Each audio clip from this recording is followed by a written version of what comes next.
Ashoka university के professor और इतिहासकार अली खान महमूदाबाद की गिरफ्तारी ने सियासी गलियारों में हलचल मचा दी। क्या है इस गिरफ्तारी का कारण? क्या यह अभिव्यक्ति की स्वतंत्रता पर हमला है या फिर राष्ट्रीय सुरक्षा से जुड़ा मसला? और इस पूरे विवाद में बीजेपी नेताओं के बयानों का क्या रोल है? नमस्कार, आदाब। मेरा नाम है महबूब खान और आप देख रहे हैं दी बुक्स वायर।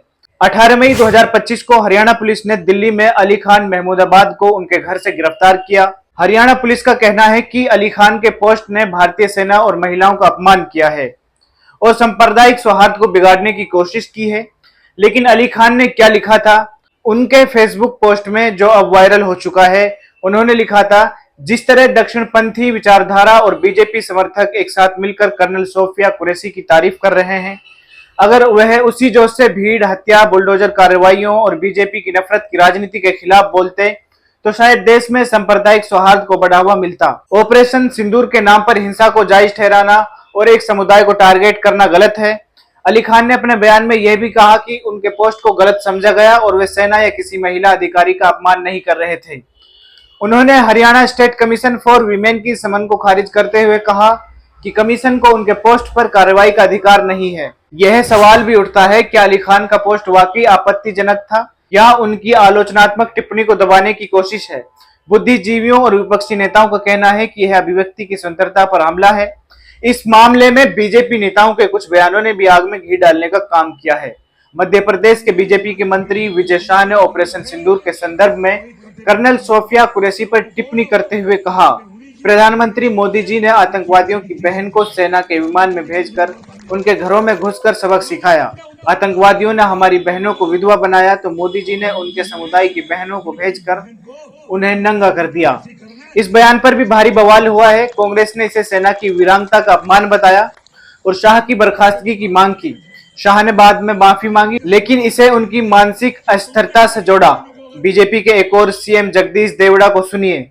और यशस्वी प्रधानमंत्री जी को हम धन्यवाद देना चाहेंगे और पूरा देश की वो सेना, वो सैनिक उनके चरणों में नतमस्तक है।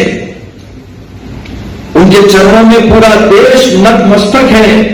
उन्होंने जो जवाब दिया है उसकी जितनी सराहना की जाए, जितना कहा जाए, एक बार उनके लिए जोरदार ताली बजा सकते हैं। इन बयानों से सवाल उठता है, अगर अली खान को एक पोस्ट के लिए जेल भेजा जा सकता है तो बीजेपी के नेताओं के खिलाफ ऐसी कोई सख्त कार्रवाई क्यों नहीं? क्या यह दोहरा मापदंड नहीं है? कांग्रेस नेता पवन खेड़ा ने अपने एक्स पोस्ट में कहा, यह सिर्फ एक व्यक्ति की बात नहीं है, यह अभिव्यक्ति के स्वतंत्रता का गला घोटने, असहमति को अपराध बनाने और बीजेपी की बनाई गई नफरत को चुनौती देने वालों को चुप कराने के लिए सरकारी मशीनरी के दुरुपयोग की कहानी है। ऑपरेशन सिंदूर और भारत पाकिस्तान के बीच 10 मई 2025 को हुए सीज फायर समझौते की घोषणा के बाद विदेश सचिव विक्रम मिस्री भारी ऑनलाइन ट्रोलिंग का शिकार हुए।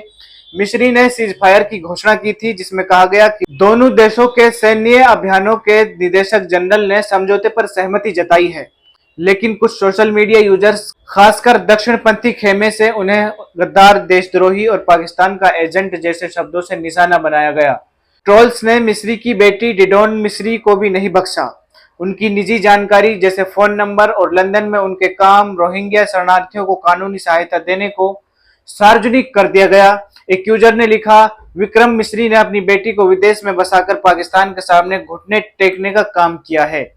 आईएसआई मिस्री को अपना ट्वीट हैंडल प्राइवेट करना पड़ा और ट्रोलर आजाद घूम रहे हैं। वैसे भारत आजाद देश है। भारत के एक और पत्रकार हैं जो राइट विंग की पत्रकारिता करते रहते हैं। उन्होंने लिखा है कि विंग कमांडर व्योमिका सिंह और सोफिया हमारी बेटियां हैं, लेकिन फ्रॉड सेकुलरिज्म के चलते उनसे प्रेस वार्ता करवाना मुझे ठीक नहीं लगा। युद्ध का समय था, इसलिए मैं कुछ नहीं बोला। अब इन जनाब को क्या ठीक लगा क्या नहीं, अब इनके हिसाब से देश चलेगा, लेकिन ये आजाद घूम रहा है। क्या यह सेना का और महिला सैनिकों का यह अपमान नहीं है? यह मामला न सिर्फ अली खान की गिरफ्तारी या विक्रम मिस्री की ट्रोलिंग तक सीमित है, बल्कि यह अभिव्यक्ति की आजादी, सेना के सम्मान और सांप्रदायिक सौहार्द पर बड़े सवाल उठाता है। क्या सरकार ट्रोल्स के खिलाफ कार्रवाई करेगी? क्या बीजेपी अपने नेताओं के बयानों पर लगाम लगाएगी? ये सवाल आपके सामने हैं। हमें अपनी राय जरूर बताएं। धन्यवाद।